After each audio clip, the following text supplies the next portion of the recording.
네, 2부 방송에서 방송 진행하겠습니다. 이 사건 이제 전주지방법원 사건인데요. 이거 이제 시간 관계상 오늘도 제가 준비한 자료를 다 말씀 못 드리겠고 사례가 비슷비슷하니까 여러분들 그렇게 좀 아시면 될 것 같아요. 전체 다 말씀드리면 또 다음 주 월요일 날 또 넘어갑니다. 그럼 제가 지겨워요 와가지고. 이건 역시만 토지 건물 지분 매각이죠. 이게 주택이란 말이죠, 그죠? 주택의 지분 매각인데 이게 보니까 15분의 20분이 경매가 넘어왔습니다. 15분의 20분이 경매가 넘어왔다 하더라. 그러면 이게 아마도 이게 안 봐도 아마 상속 부동산일 것 같습니다. 근데 이건 아마 1차 매각기일 날, 그 이전에 취하된 것이죠. 근데 여러분들 보십시오. 청구 금액이 350여만 원, 경매 비용도 한 300만 원 정도 나왔을 겁니다. 그죠? 그래서 이런 경우도 보니까 경매가 취하는데 대체적으로 이렇게 패턴이 이렇게 보시면 될 것 같아요. 강제 경매에다가 청구액이 소액인 경우, 청구액이 소액인 경우는 상대적으로 이게 경매가 이게 취하가 되더라. 일단 그렇게 여러분들 좀 이해를 하시면 되실 것 같습니다. 잠깐만요. 제가 화면을 좀 조정하겠습니다. 네. 채팅창 한 100개 이어봐가지고, 에리카님 아까 들으셨죠? 남홍대님, 네. 이렇게라도 들어오시면 됩니다. 다음에, 라주니시님 들어주셨네요. 반갑습니다. 다음에, 누구죠? 정종민님이신가요? 네, 반갑습니다. 우리 지광원 셰프님 들어주셨네요. 네네, 반갑습니다. 네, 어떤 보셔가지고, 기왕이면 화면 밑에 좋아요 있잖아요. 좋아요 엄지척. 꾹꾹 한번 눌러주십시오. 눌러주시면은, 또 뭐 상당히 힘이 나요. 그죠? 이 건 같은 경우는 이제 전주지방법원 사건입니다. 이것도 이제 경매가 이제 취하가 된 것, 제가 조금 전에 말씀드렸습니다만, 청구액이 상당히 소액이다 보니까, 근데 또 이런 게 있습니다. 이게 제가 지분경매, 그전에도 제가 이 채널에서 지분경매에 대해서 말씀드릴 적에, 혹시 이제 역경매 대상이, 그래서 내가 상대방한테 한마디로 뒤통수 두드려 맞을 수 있는 그런 물건인가 아닌가, 그 여부에 대해서 확인해 보자. 그러니까 조모 씨 지분이, 보니까 이분이 15분의 2 지분이거든요. 15분의 2 지분이 경매 넘어왔다. 그러면요, 나머지 15분의 13 지분 있잖아요. 15분의 13 지분이, 이게 어쨌든 내가 15분의 2 지분 낙찰을 받으면요, 이 15분의 13 지분은 뭡니까? 이게 적대 세력이 되잖아요. 그죠?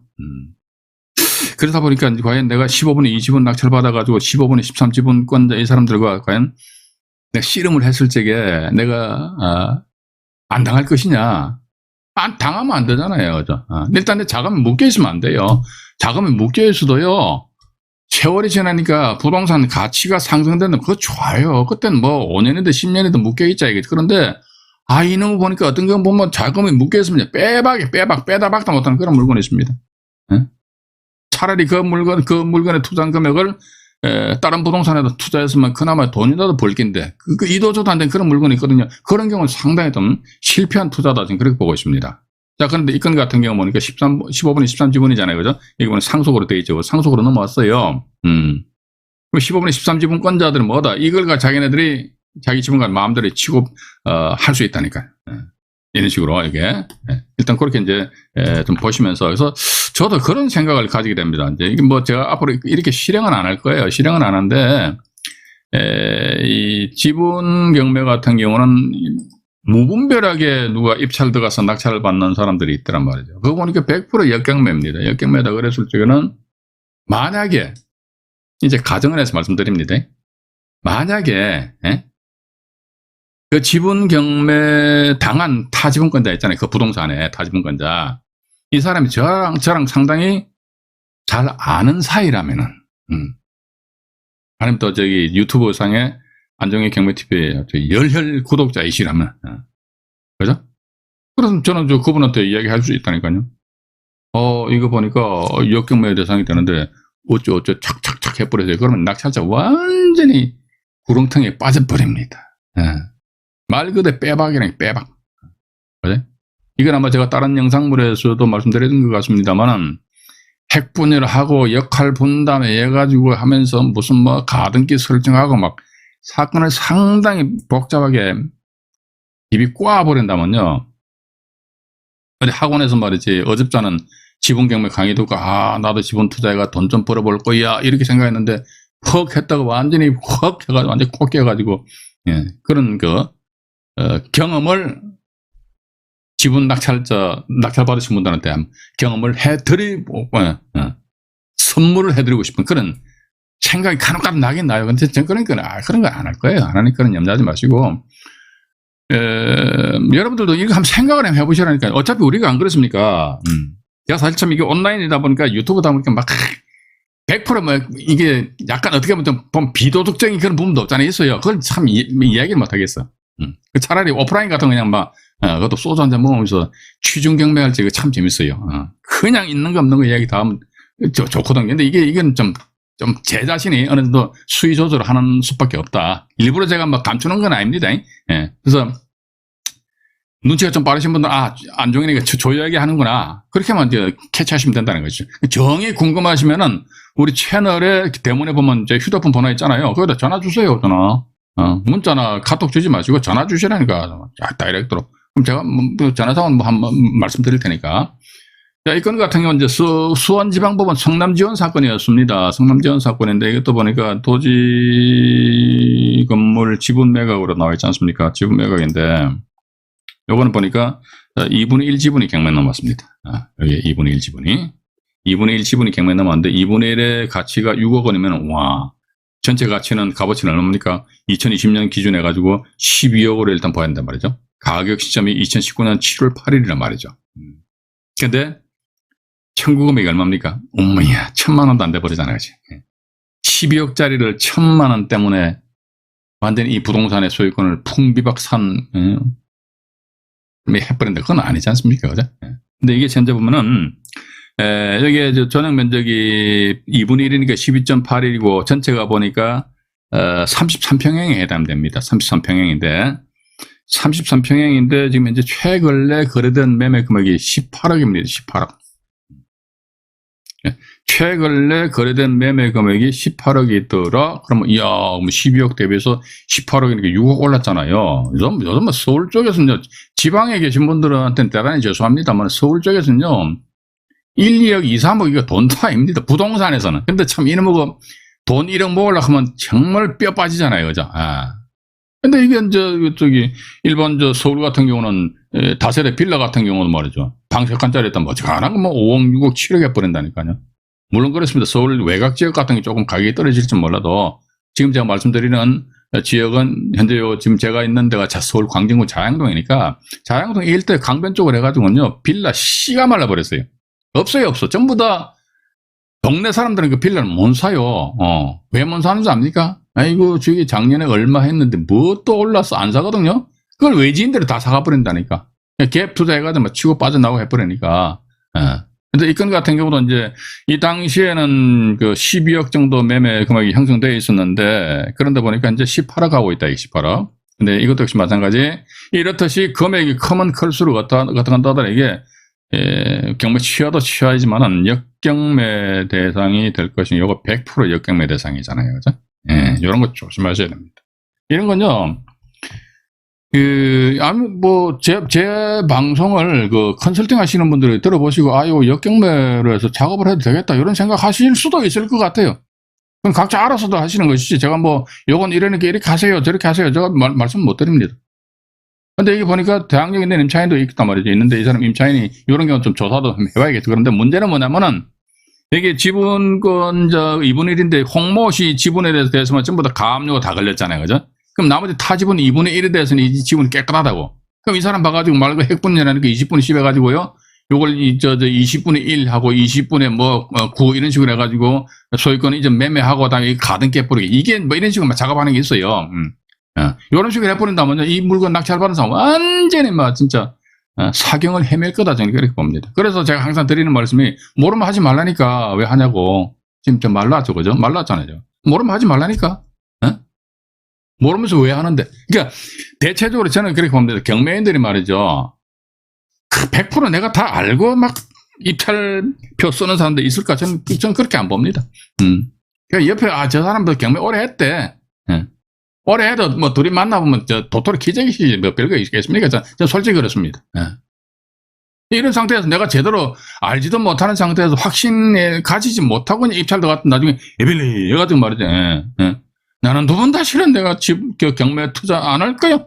어? 또 뭐 예를 들자면 저를 통해서 지분 경매 이런 거 강의 들으셨다가 지분 투자해가지고 마이너스 났다면 내가 말이지 안정이 저놈 쉽게 만나가지고 말이지 괜히 지분 경매 투자했다가 말이지 완전히 와이프한테 말이지 반 죽을 정도 두드려 맞고 이런 식으로 왜 죄 없는 저를 원망을 합니까? 그죠? 그래서 제대로 알고 하시라는 거죠. 그죠? 그래서 이 건 같은 경우는 물론 그렇습니다. 역경매 대상임에도 불구하고 역경매 안 당할 수도 있어요. 안 당하고 그냥 순풍에 돛단 듯이 그냥 쑥쑥 지나갈 수도 있는데 근데 안 지나갈 수도 있고 안 그럴 수도 있잖아요. 그죠? 역경매 당할 수도 있다는 것이죠. 그죠? 그렇게 좀 보시면서 자, 이번엔 말이죠. 지금 제가 경매 사건 관련해가지고 말이죠. 경매 취하 동의서 관련된 겁니다. 여기 보면 말이죠. 일단 먼저 화면을 좀 확대해 드릴게요. 전주지방법원 정업지원입니다. 2017 타경에 3768호 나와 있고요. 여기 보시게 되면은 토지만 그죠? 토지 매각 제외죠. 그죠? 매각 대상이 건물만 경매가 나왔습니다. 땅은 경매 대상이 아니에요. 땅은 경매 대상이 아니거든요. 건물만 경매 나왔는데 건물 외형 사진 안 보죠. 이거 이상하다. 아까 제가 분명히 로그인 했는데 일단 뭐 건물은 좀 사진 보시니까 좀 확대해 드릴까요? 제가 너무 확대를 해드렸네요. 이 정도 보시죠. 그래서 건물만 이제 경매가 넘어온 그런 상황입니다. 근데 이건 보시면은 역시 마찬가지 2017년 12월 4일자로 해가지고 경매가 건물 감정가격이 2억 1200이지 않습니까? 또 뭐 한 번 유찰되고 두 번 유찰되고 세 번 유찰되고 4,000매가 기일날 해가지고 박모 씨라는 분이 7,300여만 원의 건물을 낙찰을 받았거든요. 그러면 이게 어떻게 보면 지상 건물이 땅은 경매가 안 나왔잖아요. 그럼 지상 건물이 땅을 사용할 그런 권리가 있냐 없냐 여기에 따라 가지고 법정이상권이라는 권리가 성립되냐 안 되냐 이렇게 우리가 따지는데 요건 같은 경우 보니까 법정이상권 성립이 안 되는 것 같아요. 그럼 이 사람이 왜 법정이상권이 성립이 안 되는 이 건물을 왜 낙찰을 받았을까? 낙찰 받는 거죠. 건물 외형이 괜찮으면은. 그러니까 법정이상권이 성립 요건 뭐 법정이상권이 성립되냐 안 되냐 이런 거는 기본적으로 따질 건 따져야 된다고 보고 있습니다. 근데 너무 이 법리적인 그 측면에서 너무 막 깊게 몰입해버리면요. 이건 전 안 된다고 보고 있습니다. 그러니까 법정이상권이 성립되느냐 성립 안 되느냐 성립 요건 정도는 살펴보시 보고 또 제가 보는 관점 가장 중요한 게 뭐지? 지상 건물이 있으면 건물 외형 꼬라지를 보라게 외형 거죠. 건물 외형을 보셔가지고 이게 건물이 이제 아주 신축 건물이냐 아니면은 발로 툭 차버리면 이제 건물이 넘어가느냐 그런 외형을 보고 입찰 들어가자 이거지. 근데 보니까 이 지상 건물 같은 경우는 법정이상권 성립이 안 된다 이거죠. 성립이 안 되는 상태에서 건물이 경매가 나왔다. 근데 외형이 보니까 아주 깔끔하거든요. 그 왜 받았지? 받아가지고 뭐 방법은 여러 가지 있잖아요. 이걸 토지 소유자한테 되판다든지 아니면은 또 이 낙찰받은 사람이 토지를 다시 매입을 한다든지 이런 수순을 밟고 또 우리가 하나 생각해 보십시다. 법원에서 평가한 감정가격이 2억 1200만 원이잖아요. 2억 1200만 원인데 이걸 어쨌든 이번은 7300여만 원에서 낙찰을 받았다는 거 아닙니까? 건물의 취득 원가가 보니까 한 35% 정도 물론 2억 1200만 원이 현재 실거래되는 매매 금액으로 우리가 본 상태에서 35% 정도의 이 건물을 매입을 한 그런 결과가 되기 때문에 그럼 나름대로 딜을 할 여지가 없지 않아 있을 수 있지 않느냐. 근데 이게 너무나 막 법정이상권이 성립되냐 안 되냐 여기 법정이상권이 너무나 막 뭡니까 매몰돼 버리면요 이런 거는 알 수가 없다. 접근할 수 없다. 저는 그렇게 봅니다. 이게 다시 보시면은요 여기 보시게 되면은 이제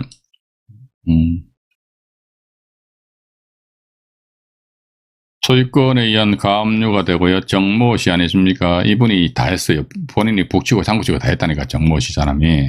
가압류를 하고 나서 그 다음에 가처분하고 이분이 아마 이게 가처분인데요. 이 가처분은 제가 저희 카페에서 박사방송에서 이야기할 테니 싸가지 없는 가처분이라고 제가 명명을 내렸습니다.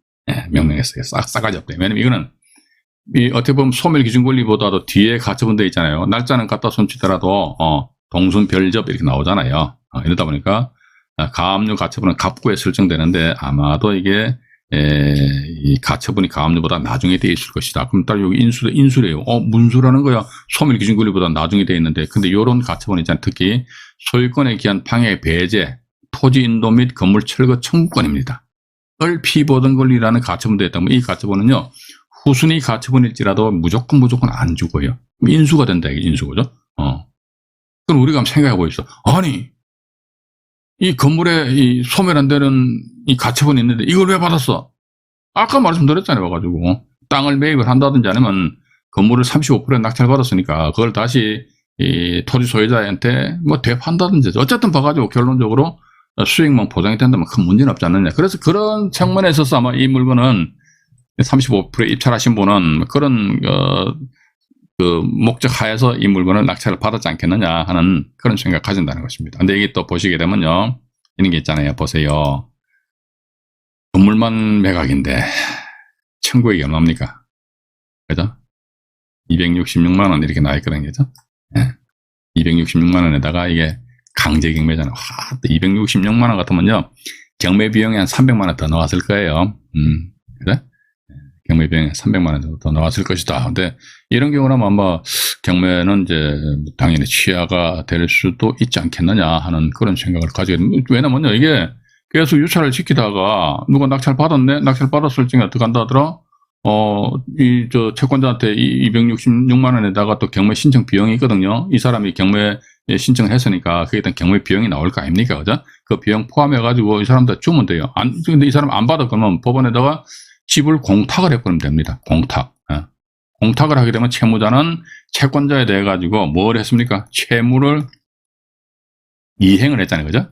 채무를 이행을 했다 이거죠. 돈 다 줬으니까, 채무 이행했다 이거. 채무 이행한 상태에서 만약에 그러면 채권자 입장에서는 채무자한테 나름대로 뭡니까? 경매 취하서를 주겠죠. 경매 취하서를 주는데, 낙찰자 양반의 말이 나는 죽어도 나는 내가 이 물건, 정말로 내가 1년 내내 맨날 떨어지다가 한 번에 낙찰 받았는데, 내 죽어도 내가, 경매 취하동에서 못 줘. 하면 이 사람이 바보라니까요.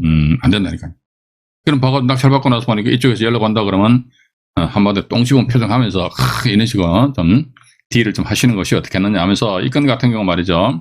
문건 접수 송달 내역을 잠깐 보겠습니다. 문건 접수 송달 내역. 이게 지금 제가 보니까 말이죠. 이게, 지금 제가 보는 게 스피드 옥션인데요. 이걸 제가 잠깐만요. 로그인 한 지 오래되다 보니까, 방송하기 한 1시간 전에 로그인 했거든요. 이게, 일정 시간이 지나면 로그 아웃 돼 버리더라고. 이거 제가 다시 말이죠. 그러면요. 정업 사건이죠. 이걸 지워버리고요. 잠깐만 기다려 보십시오. 참 번거롭게 하네요. 참 스피드 옥션. 여기 보면요. 2017타경에 30768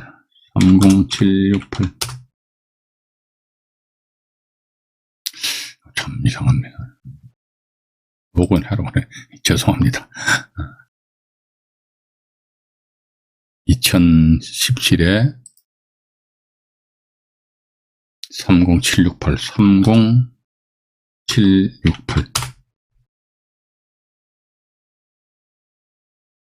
이게 또 오픈하는 게 상당히 오래 걸립니다. 그래서 제가 미리 막 방송하기 전에 이게 경매 정보지를 다 오픈시켜 놓거든요. 일단 좋습니다. 여기 이제 들어온 김에 사진은 보죠. 사진 보니까 그냥 영상으로는 그럴듯하게 생겼죠. 그죠? 그럴듯하잖아요. 로드뷰를 통해서 동네 분위기 한번 볼까요? 보니까 동네가 이제 전원주택 같기도 하네요. 그죠? 동네가 비교적 좀 깔끔하게 이렇게 형성이 이게 상당히 단지가 넓네요. 그죠? 넓은데 이 상태에서 일단은 뭡니까? 등기부 사항도 한번 보죠. 등기부 사항 보니까 등기부 사항인데 여기 보시게 되면은 정모 씨라는 분이 다 했거든요. 정모 씨라는 가압류를 했고 아마 이분 보면은 이분이 아마 제가 볼 때는 토지 소유자인 듯합니다. 토지를 낙찰받거나 이거는 법정이상권과 관련된 것이기 때문에 이번 시간에 법정이상권에 대한 말씀드리는 게 아니거든요. 경매 취하와 관련돼서 말씀드리는데, 일단 봐가지고 토지를 낙찰받은 상태에서 지상 건물에 대해서 강제 집행을 함으로 인해서 본인이 들어가서 낙찰을 받든지 이런 식으로 조치를 취해야 되는데, 아마 본인이 낙찰받지 않았다 하더라도 다른 제3자가 훅 들어가 낙찰받아 버리거든요. 그럼 아마도 이게 토지 소유자 입장에서 상당히 당황스러워 할 겁니다. 예. 이런 상태에서 보니까 경매를 취하를 시킨다 하고는 경매 취하에 따른 경매 취하 동의서 해가지고요. 아까 우리가 문건 접수 송달 내역을 잠깐 보겠습니다. 문건 접수 송달 내역 보니까 이게 나와 있네요. 그죠? 여기 보시면은 2018년 3월 16일자 해가지고요. 최고가 매수 신고인 뭐죠? 이 동의서가 뭡니까? 경매 취하 동의서입니다. 예. 경매 취하 동의서입니다. 경매 취하 동의서를 제출했다. 이게. 채권자 이분이 취하서를 제출했대요. 채권자가 취하서를 제출했다는 것은 아마도 채무자로부터 청구액이 약간 300만 원도 안 되잖아요. 그걸 받고 취하서를 아마 이건 이 채무자 측하고 채권자하고 나름대로 서로 이제 이야기가 됐을 거예요. 아마 이건 요건 같은 경우는 뭐 시간이 한 2, 3년 정도 지났기 때문에 토지건물 소유자가 아마 한 사람 앞으로 귀속되어 있을 겁니다. 예. 근데 이걸 엉뚱하게 다른 사람이 들어와서 낙찰 받아가면 문제가 있으니까 일단 경매 취하를 하고, 그런데 문제는 이게 뭐냐면 낙찰자가, 취하 동의서를 제출을 하였다. 동의서를 제출하였는데, 서로 본인들 간에 어떤 식으로, 거래가 성사되었는지는 제가 이 두 눈으로 확인한 바가 없어가지고 말씀을 드릴 수는 없다. 일단 그렇게 좀 이해를 하시기 바라고요. 이게 법안 경매 하다 보니까요, 하다 보면 이게 나도 모르는 여러 가지 변수가 상당히 많더라. 좀 이런 말씀을 드려보고 싶습니다. 잠깐만요. 또 하나 더 경매 취하 관련해서, 동의서 관련해서 하나 사례를 보여드리겠습니다. 이건 좀 더 오래된 사건인데요. 2015 타경의 2002호 사건입니다. 예, 군산시 동흥남동에 소재하는 아마 단독주택일 겁니다. 단독주택이네요. 네. 이것도 보니까 토지건물 이제 일괄 매각이잖아요. 그죠? 일괄 매각인데 1차에 유찰되고 2차 매각일 날 오모씨라는 분 4명이 응찰하셨는데 6,760만 원에 낙찰되고 나니까 경매 취하돼 버렸어요. 매각. 네. 경매 취하됐다고 하는데 청구 채권액이 보니까 2,300만 원이 이렇게. 그러니까 우리가 보십시다. 토지 건물이 일괄로 경매가 되었는데 감정 가격이 얼마입니까? 7,600여만 원 잡혀 있다는 거죠. 근데 채권자가 2,300만 원 받으려고 그런다면 청구 채권이 그렇게 작은 금액은 아니거든요. 그럼에도 불구하고 경매가 취하가 될 수도 있다. 그래서 아마 제가 지난 44강에서도 말씀드린 것 같습니다. 청구 채권액이 대다 많다 해가지고 경매 취하되고 청구 채권액이 요따 하나 했다 해가지고 경매 취하가 안 되고 그건 절대로 아닙니다. 일단 청구 채권액이 작더라도 경매 취하가 안 되고 청구 채권액이 상당히 많더라도 경매 취하될 수도 있고 그런 상대적인 부분은 있기 때문에 그런 점을 여러분들이 감안을 하시고, 그럼 이 건 같은 경우 보니까 2016년 4월 4일 날 그 매각 낙찰됐잖아요. 그죠?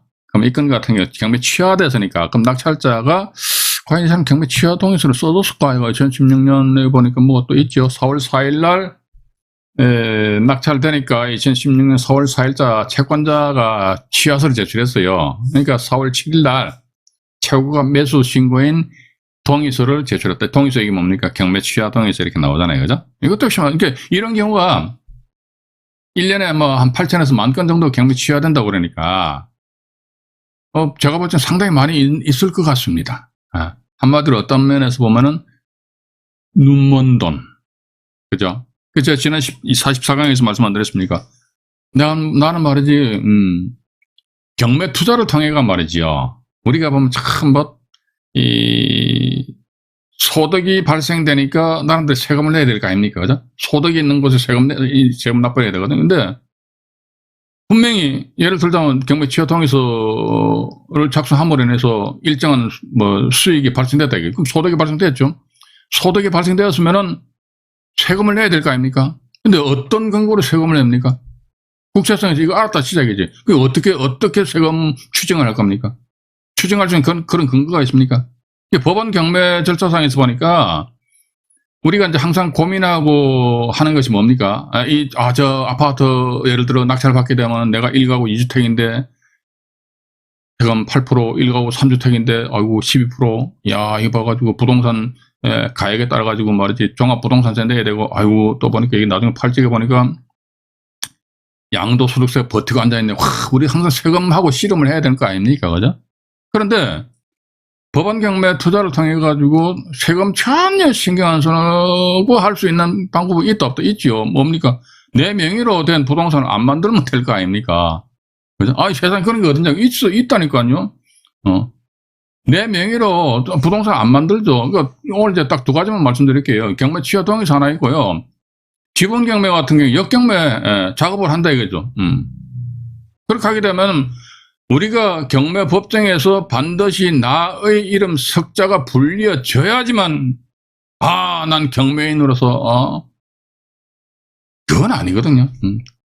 경매 법정에서 나의 이름 석자가 불려짐으로 인해서 오히려 불려지지 않은 것만 못한 그런 결과가 나타날 수도 있다는 것이죠. 2등으로 떨어졌잖아요. 그죠? 오히려 그 사람이 돈 벌었다니까. 왜? 1등으로 낙찰받은 사람이 입찰 보증 금액을 포기를 하는 그런 경우가 있습니다.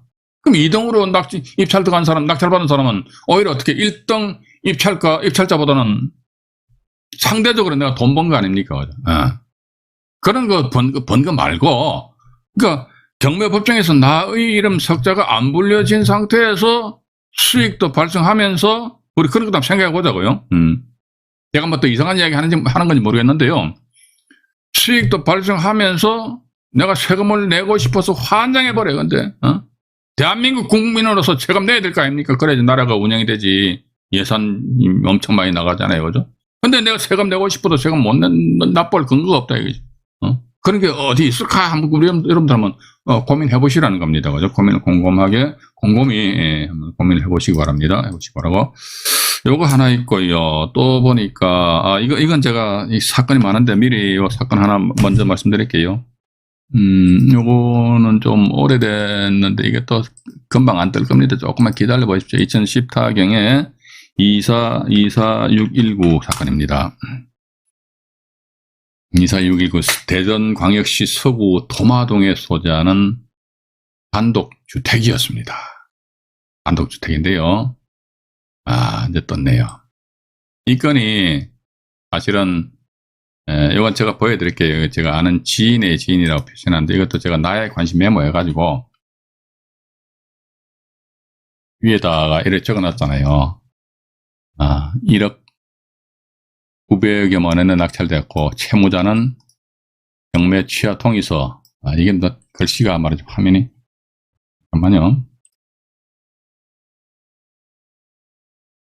경매 취하 동의서를 화면 내려볼게요. 경매 취하 동의서를 낙찰자에게 요구하여서나 여기 2천만 원 나와있죠. 그죠? 2천만 원을 요구하여 청구이소로 해가지고 2011년 7월 11일 날 경매가 취하가 됐다. 그럼 결국 뭐죠? 낙찰자는 완전 낙동 오리알 신세. 그래서 이것도 제가 사실은 이분 이름이 첫 글자 모음입니까? 자음입니까? 이걸 제가 땄는데 이분이 제가 아는 지인이고 지인의 지인이에요. 이분이 지인. 근데 이건 낙찰된 상태에서 낙찰자한테 아까도 말씀드렸습니다만 경매 취하 동의서 하니까 한모씨 이 사람 말이죠. 얼마 내놔라, 2천만 원 내놔라 이런 식으로 해가지고 아마 협상이 결렬이 되는 것 같습니다. 협상이 결렬돼 버렸는데 그래서 이분이 급하게 저한테 전화를 주셨더라고요. 그래서 채권자가 어디요? 그러니까 한국자산관리공사. 지금 현재 한국자산관리공사 캠코는 본사가 부산으로 이전했지요. 근데 요 당시에는 서울 강남구 역삼동에 소재했습니다. 역삼동. 그래서 이게 보시면요. 등기부등본 잠깐 볼게요. 우리가 이제 등기부등본을 보면서 그냥 이 등기부등본 권리관계에 대한 분석하는 데만 이용하지 말자 이거죠. 요거 경매 취하가 된다. 그런데 강제경매지. 강제경매 같은 게 청구이소로 들어가야지. 내가 만약에 내가 낙찰자입니다. 경매 취하 동의서를 안 써주게 되면은 채무자 측에서는 열받아가지고 청구이소를 제기하는데 소장은 어디다 접수해야 되지? 이때는 봐가지고, 피고, 일단 채권자가 피고거든요. 피고의 주소지를 관할하는 법원이다. 청구 이수하니까 아까 또 민사집행법 44조 말씀 안 드렸습니까? 그죠? 1심의 법원이다. 그러니까 예를 들어 한국자산관리공사 캠코가 소송 제기한다면요. 이 캠소 이 당시 회사 주소지가 여기 보면 나와 있잖아요. 한국자산관리공사. 그죠? 한국자산관리공사 서울특별시 강남구 역삼동에 나와 있잖아요. 역삼동에, 그죠? 역삼동인데 봐가지고 이 사람들이 말이지 주소지가 대전, 이 소유자가 대전광역시 서구 도마동이잖아요. 근데 이 사람들 그럼 대전까지 내려가가지고, 뭐, 소송 제기하고 그렇게 했습니까? 그건 아니잖아요. 그죠? 예. 그건 아니더라. 그죠? 그렇다면 봐가지고 본인들의 주소지를 관할하는 법은 어디다 봐가지고, 저기, 중앙지방법원에다가, 나는 청구 소송을 제기하는 것이죠. 청구 소송 제기해서 1심 법원이 어디다? 중앙지방법원에다가, 그럼 중앙지방법원에다가 이제 이분이 다시 경매, 청구 이 소를 제기하려면 중앙지방법원으로 오셔야 된다는 거죠. 대전광역시. 그래서 이분이 제가 나중에 들어보니까, 대전서 서울로 한 2번 왔다 갔다 하셨대요. 예. 이 청구의 소는 저도 소장 써서 변론할 수 있겠어요. 근데 저는 변호사가 아니니까, 변론 못 하죠. 예. 요런 거 있으면 제가 나중에 제 아들내미 보고 이제 변론하라고 할 겁니다. 예. 아주 간단해요. 왜냐면은 제가요, 채권자가 돈 얼마 꾸어줬는데 못 갚아가지고 채권자 경매 신청했거든요. 근데 제가 돈 다 갚았습니다.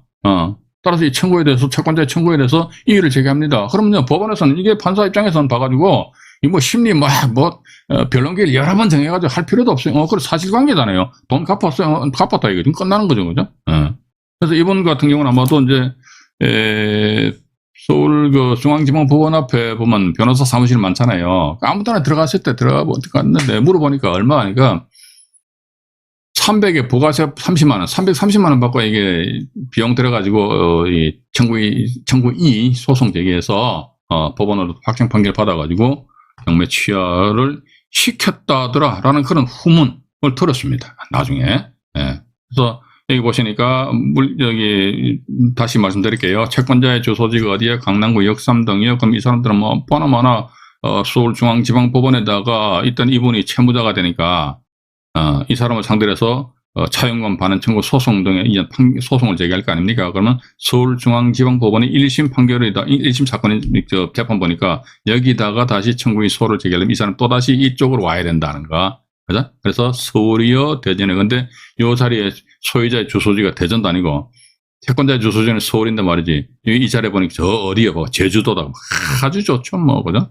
이때는 뭡니까? 제가 이렇게 표현하면 좀 대단히 죄송합니다만은 경매 취하 동의서 관련된 단가가 조금씩 올라가도 괜찮지 않겠느냐 하는 그런 생각 가진다는 겁니다.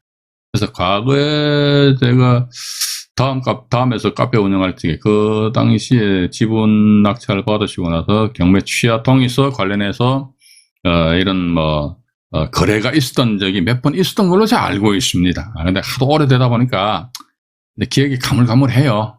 가물가물한데 어쨌든 봐가지고 그런 게 있을 수 있다는 것을 여러분들 좀 이해를 하시면서 나머지 사례는 뭐 거의 다 비슷하기 때문에 말이죠. 비슷하기 때문에 제가 생략을 하고요. 이걸 다시 지워버리고요. 잠깐만 기다려 보시기 바라겠습니다. 네. 그래서 이제 우리 생생경매 이제 여기 75페이지 보면 지분 매각과 경매 취하 이렇게 나와 있습니다. 여기다 보면 이제 청구액이 800여만 원밖에 안 되거든요. 그죠? 그래서 경매 취하가 됐고, 또, 언제입니까? 오늘 1월 7일이고, 우리 다음 방송이 1월 10일이네요. 다음 주 월요일 날. 1월 10일 날에는 이제, 우리 생생경매 76페이지 나와 있습니다. 이게. 생생경매 76페이지인데요. 페이지 76입니다. 매각 대상물 확인하지. 이것도 제가 볼 적엔, 나름대로 뭐 좀 확인하셔야 될 것 같아요. 토지 및 건물이 경매에 나왔느냐, 토지만 경매에 나왔느냐, 건물만 경매에 나왔느냐, 지분이 경매에 나왔느냐, 또 지분 나오죠, 그죠? 전세권이 또 경매가 나왔느냐. 이런 건 뭐다, 항상 경매 정보지를 탁 보시는 순간에 어떻게, 매각 대상물이 뭔지, 여기도 교재도 나와 있습니다만은, 매각 대상하니까, 이제 물건 종별은 아파트인데 매각 대상이 토지 건물 일괄 매각이에요. 일괄 매각이면 전체가 경매 나오거나, 아니면 토지 건물이 지분 매각이라면 지분이 경매 나오고, 전세권 자체가 또 경매 대상인 경우도 있거든요. 그래서 전세권이 경매 대상이면 전세권 매각 이렇게 나와 있습니다. 여기에 대해서는 제가 1월 10일 날 여러분들에게 조곤조곤 말씀드리도록 하겠습니다. 오늘도 방송 시청하시느라고요. 대단히 수고하셨고요. 구독과 좋아요, 알림 설정을 해주시면 보다 양질의 영상물 제작에 큰 도움이 됩니다. 편안한 밤 되시기 바라겠습니다. 네, 이상 안종현이 말씀드렸습니다. 네, 고맙습니다.